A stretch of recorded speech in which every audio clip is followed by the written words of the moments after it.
안녕하세요. 코인우먼입니다. 오늘은 12월 20일 화요일입니다. 리플과 SEC 소송과 관련해서 올 초 전문가 증인이 있었던 것 아실 겁니다. 전문가 증인들과 관련된 문서에 대해서 지난 7월경 리플과 SEC 그리고 제3자가 각각 봉인을 요청한 부분들이 있었는데요. 이에 대해서 토레스 판사는 명령을 내렸습니다. 결론적으로 SEC의 요청 사항 중에서 대부분은 받아들여졌지만 아주 일부는 거부가 되었고요. 리플과 머니그램 그리고 제3자의 봉인 신청은 모두 받아들여졌습니다. 각각이 어떤 내용으로 구성이 되었는지 아주 간단히 살펴보고 이에 대해서 사람들은 어떤 의미가 있을 것이라고 생각하는지 공유드리겠습니다. 우선 SEC는 전문가들의 금융 정보를 포함해서 개인정보, 가령 이름이라든가 연락처 정보, 교육, 고용 이력, 출판물 및 제휴 정보에 대한 봉인을 요청했고요. 그리고 전문가를 지원한 컨설팅 전문업체의 이름과 직원들의 신원 등에서도 봉인을 요청했습니다. SEC가 전문가 증인 정보를 봉인 요청한 그 이유는 전문가 중 한 명이 개인의 이름이 공개된 이후에 광범위한 위협과 괴롭힘을 당했다고 주장하고 있는데요. 토레스 판사는 증인의 안전을 위해서 해당 SEC 요청 사항을 받아들였습니다. 그렇지만 전문가를 지원해준 컨설팅 회사의 이름을 봉인하는 것은 거부했는데요. 그 이유는 그 회사의 이름이 전문가 증인의 안전을 위해서 어떻게 수정이 되어야 하는지 SEC가 잘 설명하지 못했다는 겁니다. 컨설팅 회사와 증인 사이에서도 상호 간의 계약이 있기 때문에 그들을 통해서 전문가의 정보가 노출되면 안 된다는 것 정도는 알 텐데 왜 SEC가 이 부분까지 요청을 했던 것인지 이해가 가지는 않습니다.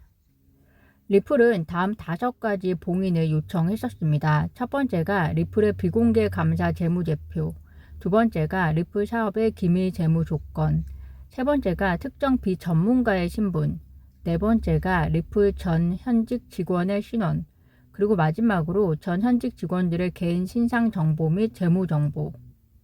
토레스 판사는 이 사항들이 리플의 비즈니스와 관련하여 기밀 정보라는 점, 그리고 리플 전 현직 직원의 신분에 대해서는 개인정보 보호 측면을 받아들여서 리플 측 요청 사항을 수용하였습니다. 리플과 SEC 양 당사자가 봉인을 요청한 부분들도 보면 확연히 차이가 있습니다. 리플은 정말로 비즈니스 기밀과 그리고 직원들의 개인 정보와 관련된 부분이라면 SEC는 소송의 증인으로 나선 전문가들에 대한 정보들에 대해서 대부분 봉인을 요청했는데요. 전문가들 증인이라면 그들의 신분을 밝히는 게 이 소송의 신뢰를 더 가져다 주는 게 아닌가라는 생각이 듭니다. 무엇 때문에 본인들의 신분을 숨기고 증인을 했을까? 내용이 이러하니 어떤 사람들은 SEC가 정부 권력의 힘을 이용해서 전문가를 이용했다라는 이야기도 있습니다. 어쨌든 원고와 피고가 바뀐 느낌이 전문가 증인, 문서를 대하는 양 당사자의 태도에서도 느껴집니다. 마지막으로 머니그램은 임원 중 한 명의 증언 녹취록에서 몇 줄을 수정하려고 했는데요. 그 이유는 그것이 일반인에게 드러내기에는 기밀성이 높은 비즈니스 정보이기 때문이다 라고 이야기를 하고 있습니다. 이에 대해서 법원은 해당 요청 사항을 받아들였습니다. 결론적으로 법원은 SEC 요청 사항과 관련해서 전문가 이름과 개인정보의 수정은 허용하였지만 컨설팅 회사 이름은 수정은 거부를 했고요. 리플과 머니그램 등의 제3자의 수정 요청 사항은 모두 허용했습니다. 전문가 증인 문서들과 관련된 봉인 요청 관련해서 결정이 언제 있을 것인가 사실 많은 사람들이 이런저런 예견을 했었습니다. 어떤 사람은 약식 판결이 있을 때 해당 결정도 같이 날 것이고 만약 토레스 판사가 약식 판결 신청에 있어 전문가 증인 내용들을 인용했으면 인용한 내용들은 공개가 될 것이다 라고 이야기를 한 사람도 있는데요. 이러한 의견들에 비하면 토레스 판사가 지금 해당 명령을 내렸고 따라서 긍정적으로 보면 소송의 속도를 가하고 있는 것이라는 생각이 듭니다. 또한 토레스 판사가 이번 명령을 할 때 모든 판례 베이스로 근거를 제시를 했는데요. 이 점 역시 토레스 판사에게 좀 더 기대해 볼 수 있지 않을까라는 생각이 듭니다. 결국 SEC라고 해서 토레스 판사가 정부의 편의를 제공하거나 하는 사람은 아니라는 개인적인 생각이 들고요. 또 힘먼 문서라든지 기타 그동안 토레스 판사의 행보를 볼 때 리플과 SEC 양 당사자 각각에 대해서 대단히 객관적이고 판례 베이스로 판결을 내지 않을까라는 생각이 듭니다.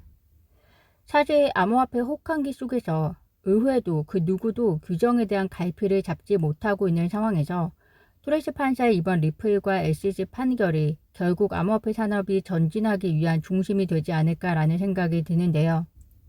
말뿐인 의회보다 기회주의적인 집행기관보다 토레스 판사의 판결이 가장 엄숙하게 우리의 방향키가 될 거라 기대하며 신속히 결정이 나주기를 다시 한번 기대를 해봅니다. 오늘은 짧게 영상을 준비해 보았습니다. 오늘도 영상 시청 진심으로 감사드리고요. 구독과 좋아요, 알림 설정은 코인 우먼에게 큰 힘이 됩니다. 감사합니다.